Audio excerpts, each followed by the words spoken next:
Welcome to Farmers Inside Track, South Africa's most downloaded farmers podcast. I'm Patricia Temple, specialist journalist at Food Forum Zanzi, and today we're with Michael Esmeraldo, who is a Netafim managing director.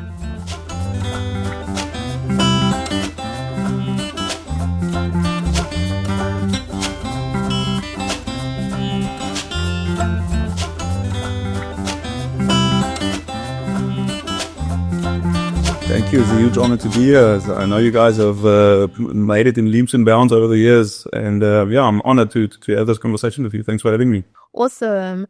So you are managing director of Netafim. Yes, and you've been traveling Africa, SA. We were speaking about it earlier, SADC, the work that you're doing there and the importance of water efficiency, which is, the topic we're getting into today. So I think we're all excited or looking forward to hearing your insights and, what farmers can take away and I suppose learn, open their minds within the irrigation sector. And so looking at the first question that we have, why is improving water use efficiency such a critical factor, especially in the regions that we have? We had the huge drought last year in many of the Southern African countries. Yeah, why is that important? I think, the water is not going to get more anytime soon. And there's only two things that we really can do. Either we can build more infrastructure across the SADC region, or we can use water more efficiently. Now, I was thinking about it on my way here, actually, that, why is there not more infrastructure being built? And then I think about Africa and all the problems that they are facing. Water infrastructure is probably not on the top of the priority list at the moment, and it's well understood why. So what we can do and what we can control is probably start looking at efficiencies of how we use the water that we have available. And this is where the adoption of, smart irrigation technologies comes into play.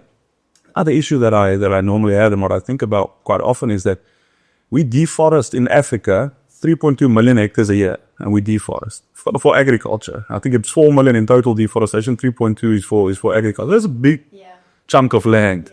It's for the total continent, fair enough, but and I wonder often, is it really necessary? Because are we producing optimally on the farmland that we already have, on the arable land that we already have? Or why do we need to deforest another 3.2 million hectares a year? And the answer is for sure, if we can improve on the hectares that we're currently farming on. Yeah. And there I also see a lot of opportunity for the adoption of just irrigation in general. And then when you adopt irrigation over time, you can, start using it better and more efficiently, and then adopt, smarter technologies. But let's just start using the land that we're already farming on a little bit better. I think there's a big opportunity for us as a continent. Yeah, definitely. Speaking of the deforestation and, being responsible with stewarding the land, I think water efficiency plays a huge part in that, of course. Looking at our next question, despite its proven benefits, we know that drip irrigation is still slowly adopted globally, about 4 to 5%. What are the main barriers that you think is preventing farmers from adopting drip irrigation technologies? I think water efficiency is not being enforced enough with policies and regulators, and it's maybe a controversial thing to say, but I think people should be held accountable a little bit more. I think on one hand, to also just celebrate, the South African farmer for a moment, is that you said generally 4 to 5% is using drip irrigation in worldwide, globally. Sounds about right. So in South Africa, that number is 19%. Yeah? So versus the average globally, we are higher. And according to my own experience in traveling to some other countries and going to see what they do, I can definitely say that is correct. We are, I think, a little bit ahead of the rest of the world when it comes to the adoption of water smart technologies. And the reason is simple, is because we've always been a semi-arid country. So water has never been available in abundance. We've always had to make a plan with the water that we have available. So just to also celebrate that we are ahead globally. We're not perfect for sure. There's still a lot of room for improvement. But 19% of irrigation in South Africa is already drip irrigation. And versus the rest of the world, we probably are significantly ahead. Well, it's quite, encouraging to hear that South Africa's ahead in terms of drip irrigation technologies. And of course, we know that markets, or exposure to markets is obviously something that is very important with farmers when they're considering, production techniques, methods like drip irrigation. So, how does water use practices, how does that influence, a farmer's market access and the viability of their produce being accepted into markets? Not yet as much for now, but I've been saying for years that it is coming, and I'm still on the same tune. And that if you take a look at global gap and Euro gap regulations for all our exporting farmers, obviously they need to comply with these regulations before they can export their crop into those markets. And I'm pretty positive, and I've heard this all across the industries also, that pretty soon they're going to have to comply with the amount or some kind of a water use efficiency regulation. And I mean, that is coming for sure. And what that will mean is that, for example, let's take citrus as an example. You will probably only allowed to use up to a certain amount of water to comply with the regulators to export to the other side. If you go over that amount of water, then you probably won't be accepted into markets on the other side. And I think it's time for that to happen. I mean, they get regulated on pesticides, on herbicides, on labor, on the condition of the labor's toilets and housing and all that. The only thing that they almost not getting regulated on is water use. Yeah. And so it unfortunately has been last in line, but for sure it's coming. I mean, it's my thinking is probably within the next 3 to 5 years it will be part of the Euro gap and global gap regulations. Yeah, thank you. I'm just thinking, with the livestock sector, the water use is something that is, especially when you're supplying to abattoirs, it's quite it's quite stringent, the compliance required for that. Seeing that in the crop sector, of course, with irrigation, there are barriers for farmers who are wanting to access water. So like water use licenses, all of that. How does that play into adopting drip irrigation technologies? It will support the adoption of drip irrigation technology, because obviously it's not as easy to get a water license these days than it was 20, 30 years ago. So for the people that has an allocation of water, the only way to really stretch that allocation is to start using less water, and the way to use less water is by doing drip irrigation. So the other thing that I think would probably happen is in a lot of areas there was always an allocation per hectare. But then the people go and start using smart irrigation technologies or drip irrigation, then they take an allocation per hectare and they plant 2 hectares with it. Yeah. So they're still using the same amount of water, but just over 2 hectares instead of 1. So I mean, sure that any farmer would do that, but I think they should start looking at a new allocation per hectare and maybe just enforcing that a little bit. And again, hold the people accountable, because the wastages, even with drip irrigation, is something that we deal with on a daily basis, which is still unfortunate. But no, I can totally understand why it's not that easy these days. We need to start thinking, and also from a policy point of view and a regulatory point of view, they need to start thinking about how to give out licenses to the correct people in the right areas that will use it efficient as well. Yeah. Just staying on that topic, so I think it's quite interesting. We've spoken to several farmers at Food for Mzansi, who speak of the challenge of, struggling to quantify the water that they're using. Is drip irrigation a way, to make that, I suppose, easier, like for farmers to actually know how much water they're using? Yeah, it should be pretty simple, actually, to be honest with you. When we do an irrigation design, or one of our dealers does an irrigation design, they know exactly how much water they design to apply to that hectare over a day, over a month, or over a season for that matter. And with very simple, easy, cheap technology like a simple water meter, you can measure water application. Water use is something different. That's a little bit more difficult, but water application, for sure, you can monitor. It should be monitored. I mean, the government has been talking about it for a long time, that they will enforce and monitor, these farmers on the different irrigation schemes. And it's not really happened up to this, but again, they've got a lot of, fish to fry. So, and we spoke about barriers earlier, as we started the podcast. For farmers, there are quite a few farmers, or many farmers, who probably see it as too complex. Drip irrigation, the question of also affordability comes into play when it comes to adopting drip irrigation. How would you explain to farmers the accessibility of drip irrigation technologies?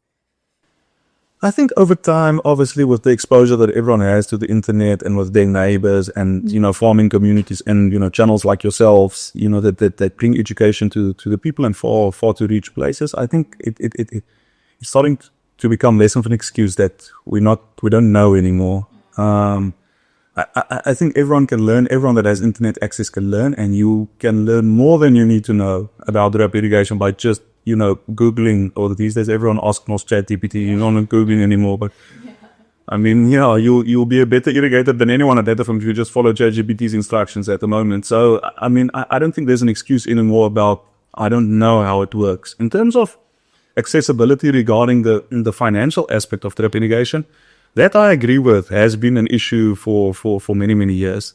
First of all, I want to touch on the financing, by the way, of drip irrigation, because I'm passionate about that. But to come back to the affordability of the technology, back in the day, it used to be difficult for everyone to afford drip irrigation. Nowadays, we manufacturing drip irrigation, from, let's just say, 1 rand a meter to 10 rand a meter. So there's not only that expensive drip irrigation that we manufacture these days. Now we manufacture drip irrigation that we want to sell to a small scale farmer, for example, that can last for a season or two, that he can use to start generating some cash flow and go from step to step to become a proper commercial farmer. Yeah. But for sure, it's not like it was 10, 15 years ago, even, where there was only 1 or 2 options for drip irrigation, and it was only accessible to the top 10% of farmers. That has changed for sure. Definitely. Thanks, Michael. I think you're breaking down this really well. And just, maybe a little challenge you a little bit. I know for a fact that there are still farmers who, I suppose, like literacy, and actually like really understanding the science that goes behind drip irrigation and the soil science and, the water movements of, water in the soil. So in that sense, how is drip irrigation accessible? No, for sure. There's definitely, we pride ourselves on trying to educate specifically the young up and coming farmers that doesn't have the background that, a lot of us was exposed to back in the day. So we've got a team of agronomists, and we're also proud to say that we are the only irrigation company in South Africa that has a team of agronomists to specifically, educate the people, help them to understand in a simple and practical way how water moves in the soil and why it's beneficial to think about drip irrigation versus the more traditional systems out there. Yes. So it doesn't have to be a scary idea for a farmer, when they're wanting to adopt drip irrigation. I mean, it's water, it's pipe, it's soil. There's nothing scary about that. And you said you wanted to touch on the financing aspect of drip irrigation. Talk us through that. Yeah, I think the financial institutions has been a bit reluctant to get into the game. So they're very quick to finance, other assets like tractors and combines, and fair enough that should happen. And also other input costs for the season, specifically on for grains and all that, and seasonal crops, and they should. And I'm happy that the farmers have access to these facilities. Yeah. The one thing that farmers doesn't have access to at the moment is the financing of drip irrigation technologies, because the financial institutions, according to me and what I understand from having numerous talks with all of them, is that they don't see it as an asset, because if, things go pear-shaped, they cannot go back and collect all the drip irrigation and do something with it. Yeah. They don't see it as an asset. Yeah. And I can also understand that to a large extent. But, for a farmer to maybe put up something else as collateral to finance the drip irrigation is something I don't understand why it can't happen. Why can't you put up a combine or a facility, a house or a pack shed or some other assets that has second-hand value as collateral to finance drip irrigation? That's on the one hand. On the other hand, then, you will always see that they talk about ESG financing. I mean, if you go to any conference now, what will be top of the list? ESG financing. Yeah. And what do, in my opinion, again, and this might be the part where I'm a little bit whipped up about it, is when they think about ESG in my head, they think about solar panels. I mean, they finance the whole country solar panels now. What are they going to ESG finance next? Yeah. Should be drip irrigation. if I can ask you nicely, start from the people that you feel comfortable in financing, because obviously all these farmers are already clients of the big finance houses. And start with there. You know their balance sheets. You can finance them on the drip irrigation. Just get going. And I've always thought that, when the first financial institution, or let's just call it a bank, when the first bank, jumps on this, it's going to be a snowball effect into everything. And I mean, why not? They will make money. It will add to the GDP. It will help with food security. We'll all use water more sparingly. Honestly, they just need to take a little bit of risk. So I'm very passionate about this point, and I've yet to see anyone really jumping on this train. It's worth unfortunately. You say with the risk, eh? Yeah. I love that you've challenged the financial institutions, to look at also water and financing that. And again, thinking of the farmer, I'm thinking this maybe a farmer sitting out there saying, I only have 10 hectares. Is it worth me adopting drip irrigation? What do you say is in terms of scale? Are there restrictions? No, there's no restrictions. Again, I think we added to the flexibility of options when we started producing, thinner wall drip lines, more cost efficient drip lines. So again, really, you can get going in a season's time. 10 hectares is more than enough.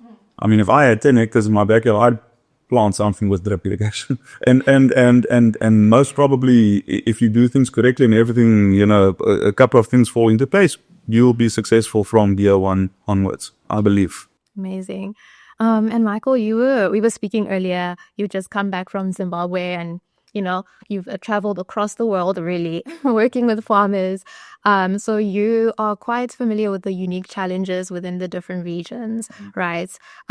What advice do you have, or what advice have you found to be quite crucial for farmers when adopting drip irrigation technologies? Make sure that you educate yourself on the topic, because if you educate yourself, you're not going to be scared to adopt the technologies. And, ask the experts. I mean, again, there's so many experts available out there today, other than only, the internet. And these people are willing to educate, the people, whether they're farming on a half a hectare or 1,000 acres. I mean, really, the people are willing to educate each other, because we all understand that there's limited resources and we need to use it better. It's interesting that between the different countries, they all have different challenges. But for sure, we specifically see the medium to small scale farmer still very reluctant to adopt the technology, because I think there's still a stigma about it being expensive, first of all, and secondly that they don't necessarily understand the way it works, and really there's no need to be scared of it. Yeah, thank you for that. I think an important aspect for farmers is knowing that they're supported through the process of applying drip irrigation to their practices. How does Netafim ensure that the farmer is supported? What we try and do is, where we find a lot of success, is in joining hands with industry bodies like the CRI from the citrus industry, SAMAC from the macadamia, and the Saga, Erdo, Sasri, sugar. So these industry bodies where we go and try and educate a lot of people at once when they have all their gatherings.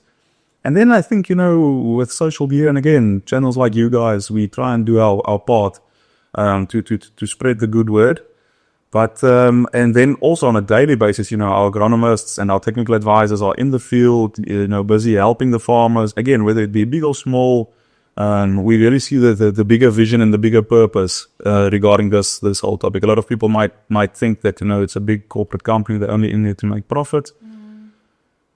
For me, maybe I cannot talk for the whole organization, but for me personally, I think I'm really in it for the deeper meaning and purpose of educating people and trying to create a more sustainable future for my children, even, and my grandchildren as well. So it's important. I mean, it's important to have that vision and that purpose. And I mean, we do what we can, but more people should do what they can when it comes to the education of using water sustainably. Drip irrigation falls under precision technology or precision agriculture, correct? And we spoke earlier that 19% of South Africa has adopted. Is it 19%? Is that the grade? 19% of South African agriculture has, adopted drip irrigation technology. So How does it serve as a risk management tool for farmers, especially with the varying climate and weather conditions that we've seen in South Africa and, the border Southern African region? How is it a risk management tool as well? It's a risk management because you use less water. And a lot of people wonder, why do you use less water when it comes to drip irrigation? It's not because the plant uses less water. I mean, a plant's a plant. It doesn't know how it gets water, whether you deliver it in a bucket or through a pivot or through drip irrigation. I mean, it just needs a certain amount of water. But where the saving comes in is in terms of the efficiency of the application. So it's well-known norms that, and you can go read up on it on the SABI, South African Irrigation Institute websites. They've got norms there about different irrigation systems and their efficiencies. Yeah. So I think drip irrigation is sitting at 95% efficiency, which means that, for every 100 liters that's being applied, 95 liters of that 100 is being used by the plant. Micro sprinklers, I cannot remember exactly, but I think it's 85 or 80%, and then pivot irrigation is around about 75%, and then impact sprinklers is around about 70%. Don't quote me on all the numbers. Drip, I'm sure of what it's roughly in that range, but that's where the saving comes in. So if you just take pivot irrigation, for example, let's just assume that the efficiency is 75. I'm 90% sure it is 75%. It means that for every 100 liters you apply, only 75 is being used by the plant. So you're immediately wasting a quarter of the water that you're applying by using pivot irrigation. Now, I'm not saying all crops, all areas, everything can work with drip irrigation. There's obviously certain nuances that one needs to look at to make sure. But for sure, there's a lot of people that can adopt, more efficient technologies in order to save water and use it more efficiently. Yeah, and helping navigate risk. When there is drought, for example, you will then know that if I only have X amount of water available, at least 95% of that water will be applied efficiently. Whereas with other irrigation technologies, you would have to use much more water to get to the amount that the plant needs. And that's how you can manage your risk a little bit more. The other way you can manage your risk when it comes to drip irrigation is because it's such a low flow, you can normally irrigate larger areas at once.